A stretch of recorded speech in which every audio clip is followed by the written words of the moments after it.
Secretary of Humanitarian Services, His Excellency the President of Botswana, other dignitaries. In Uganda, we approach health with two strategies. Just, I imagine, as it is done in many countries. The two strategies for health are preventive health care on the one hand, and curative health care in case somebody gets sick. Prevention, number one, cure if you can't prevent. That's our strategy. The preventive health care includes the following. Number one, nutrition through sensitization and education, because Uganda does not lack food of any type, carbohydrates, proteins, fats, vitamins, and other micronutrients. What is sometimes lacking is knowledge of what is needed and why. Consequently, some people overeat,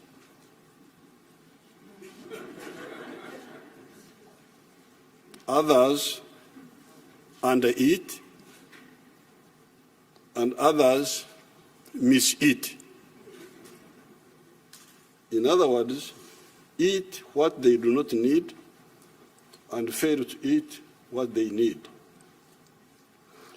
Income inequalities, especially in the towns where there are unemployed persons that no longer have access to land, sometimes causes malnutrition. Because in Uganda, most families have land. It is not like in other parts of the world where many people don't have land. In Uganda, it is the other way around. Almost everybody has land. So those who have land, they grow their own food. So the problem is not food, it is to know what food to eat and why. So the second preventive measure is hygiene. Hand washing, proper waste disposal, including latrines and waterborne sewage systems. This eliminates many diseases such as cholera, intestinal worms, hepatitis A, etc. Number three, safe water through boreholes, gravity flow schemes, protected springs, and piped tap water that eliminates many waterborne diseases such as cholera, worms, guinea worms, bilharzia, and other hazardous contaminants like heavy metals that can lead to cancer. Number four, vaccination that prevented smallpox and vaccinations that prevent the following diseases: polio, severe forms of TB, tetanus, whooping cough, diphtheria, hepatitis B, cases of pneumonia, severe diarrhea, yellow fever, and HPV. And HPV is against cervical cancer, in our young girls, and COVID-19. Number five, malaria prevention through the use of larvicides. If we could concentrate on that line, larvicides, killing the larvae of malaria or of mosquitoes before they become mature mosquitoes. Draining of stagnant water, because Uganda has got a lot of water.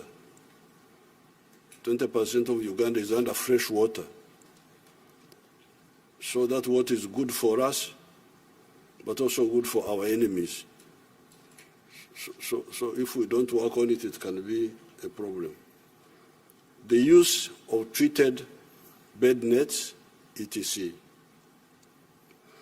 Number 6, behavior change that has helped us to deal with HIV/AIDS, because this is a behavior problem, mainly.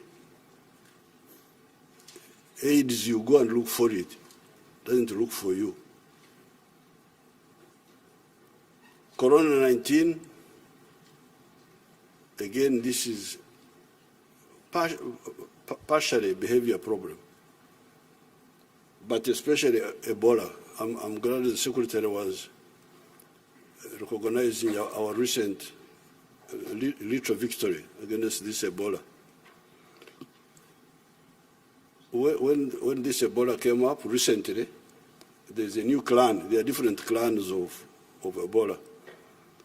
There is Ebola Congo and Ebola Sudan. So the one which visited us recently was Ebola Sudan. And people were panicking. I say, but why are you panicking? This is very simple.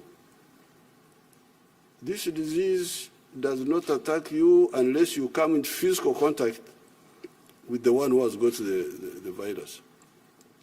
And not just casual contact, intimate contact. Because it goes through a few places. If the Ebola virus falls on your arm here, it will not affect you.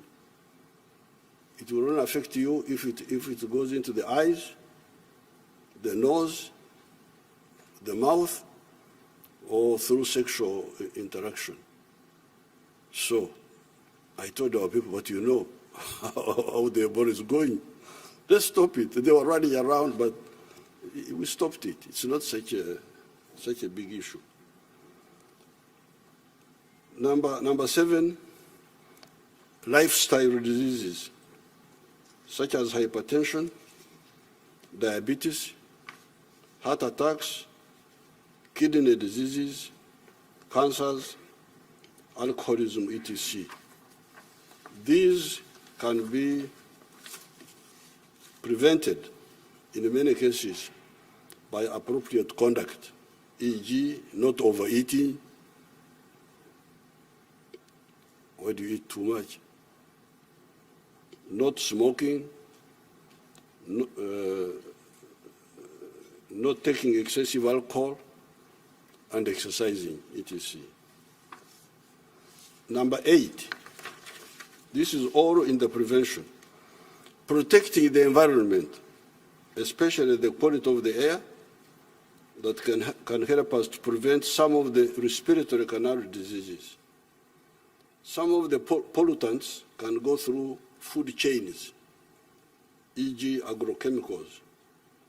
Polluting water sources becomes therefore crucial. Those sources must be protected by ensuring that there are vegetation belts around the water bodies, e.g. forests, shrubs, etc., to make sure that we leave vegetation belts around the lakes, around the rivers, around the wells, so that they can filter out for us all these pollutants. By being serious on the above 8 points, if you are serious on these 8, which I have listed here, you eliminate 75% of all possible sicknesses that can afflict our people. That then leaves us with the 25% to deal with.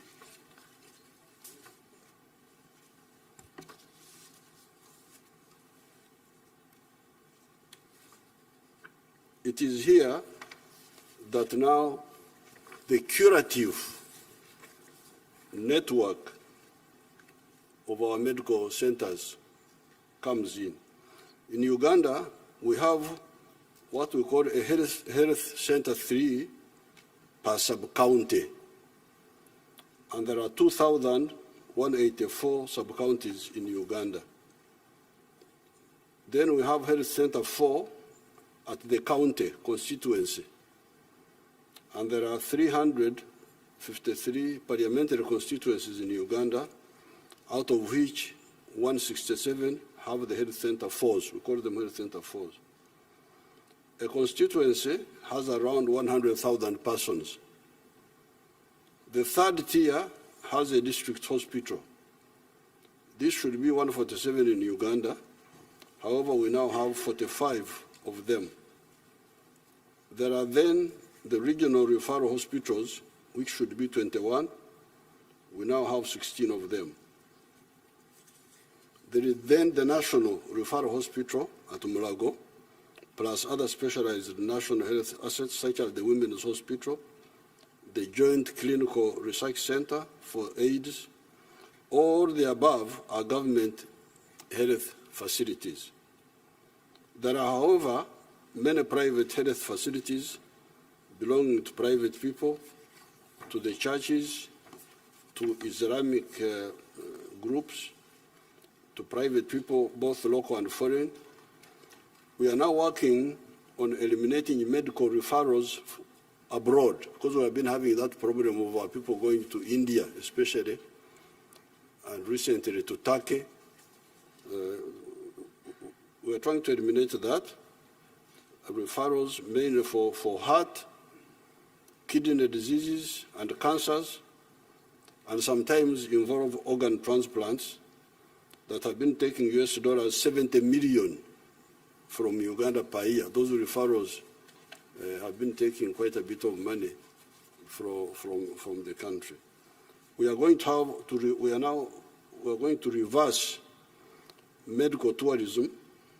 Instead of our people going out, we want people to come into Uganda by providing this super specialization service to patients from abroad, also taking advantage of the good high altitude climate of Uganda for the recovery of these patients. Because where they go, the climate is not so good. So when they recover, I think they will recover faster if they are in Uganda, because the climate is very good.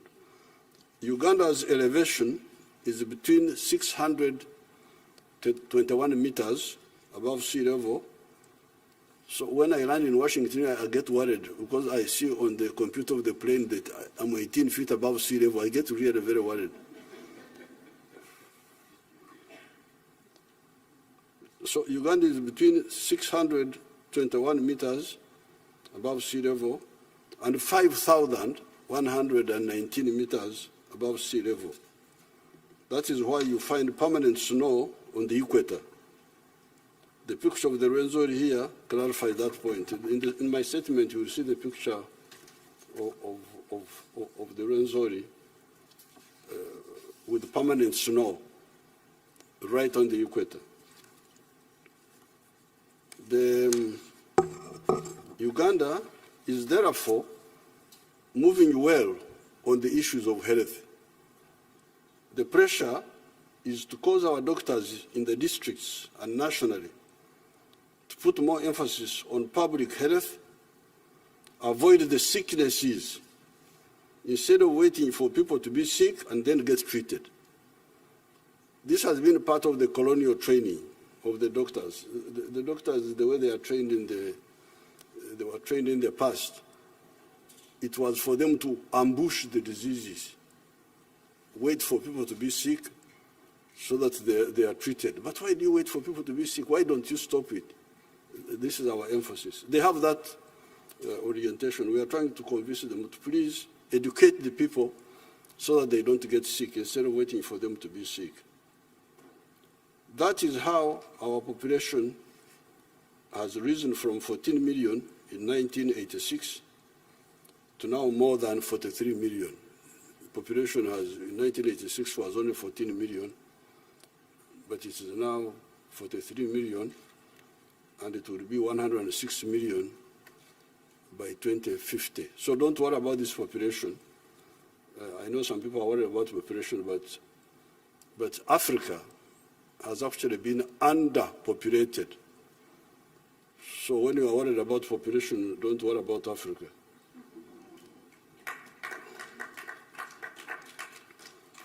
Africa is 12 times the size of India. You can put India into Africa 12 times, and it will fit there. Until very recently, the population of India has been bigger than the population of Africa. It is only now that for the first time, the population of Africa has overtaken the population of India. So you can see that really the population of the problem of Africa is not overpopulation, but rather the other opposite of underpopulation. This population of Uganda, which has risen more than almost 4 times in 30 years, we have no problem with it. It's not such a big issue. There are 2 areas where we are moving on our own, but where we would welcome collaboration if available. This is in the areas of pharmaceuticals and vaccines. It is not correct to continue with the present arrangement where in the global share of pharmaceutical production of US dollars 1.42 trillion, Africa's share is only US dollars 16 billion. Of the pharmaceuticals produced in the world, valued at 1.42 trillion, Africa's share is only 16 billion production. Uganda and Africa are better placed to produce many of the pharmaceuticals on account of the plants that we have in our area. Chinkona, which helped humanity with malaria from the year 1630, was a tropical plant. There are other sister plants in the tropics that can help man with many of the health problems. During the Corona-19 pandemic, one of our professors, Professor Patrick Ogwang, cross-matched an ancient antiviral plant product that our people in the northeast of Uganda, Teso, have been using since time immemorial against measles caused by the virus rubiola, with the treatment for Corona-19 virus. And it saved so many lives. This professor, from the village knowledge, traditional knowledge, his education about viruses and so on, when this virus came, we said, oh, but we have got something we use for the other virus, the measles.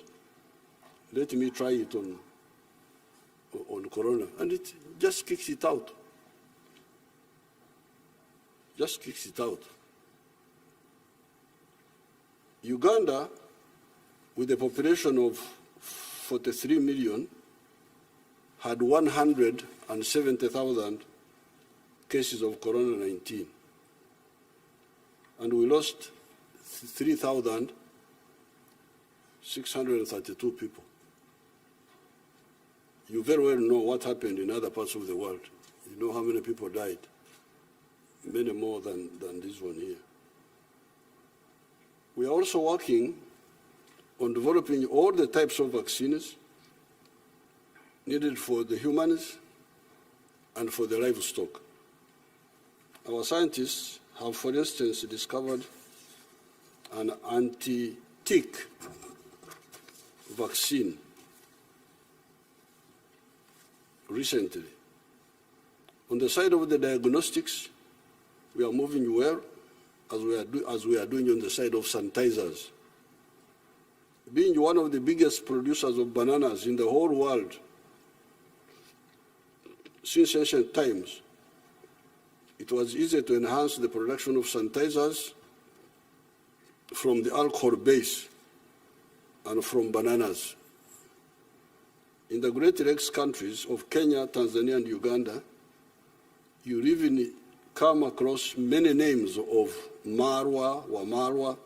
When you hear that word marwa, wamarwa, it means alcohol, all referring to alcohol from bananas or from sorghum and millet. So we are able now to upscale this alcohol, which people are using to burn their livers, to instead burn the virus.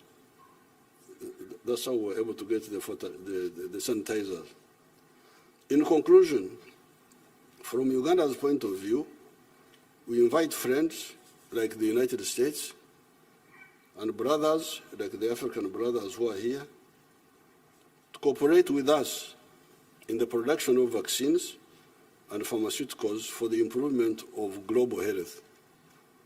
Collaboration between the USA and Africa will enable the world to get cheaper medicines and vaccines.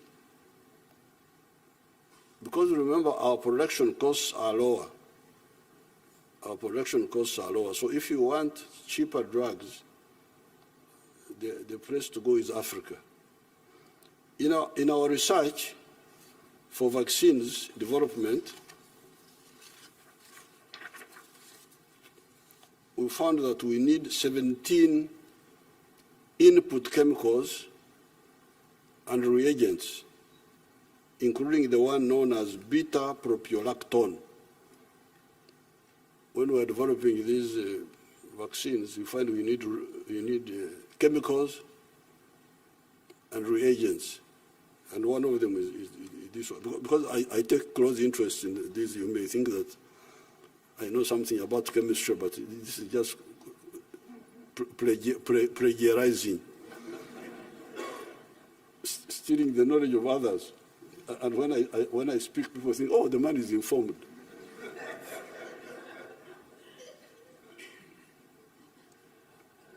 Our scientists told me that this was from cassava that we produce in Uganda. So we're running around, ringing labs here, get us beta-propiolactone. Oh, what?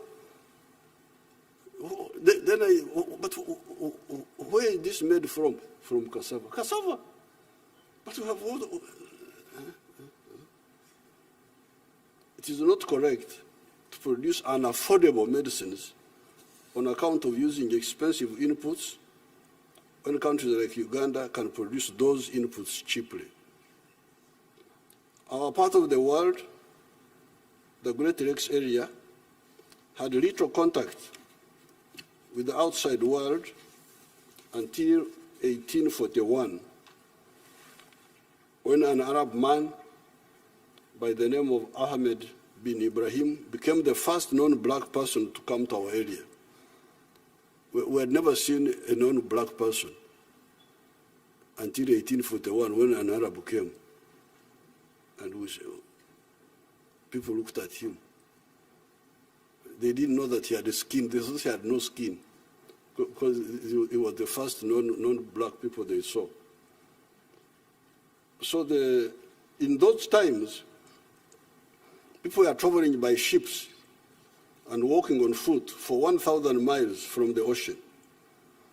That slow way of movement, nevertheless, did not stop those travelers bringing the terrible smallpox called Omze, Ebkacha, Kawali in our languages in 1894 that killed so many people.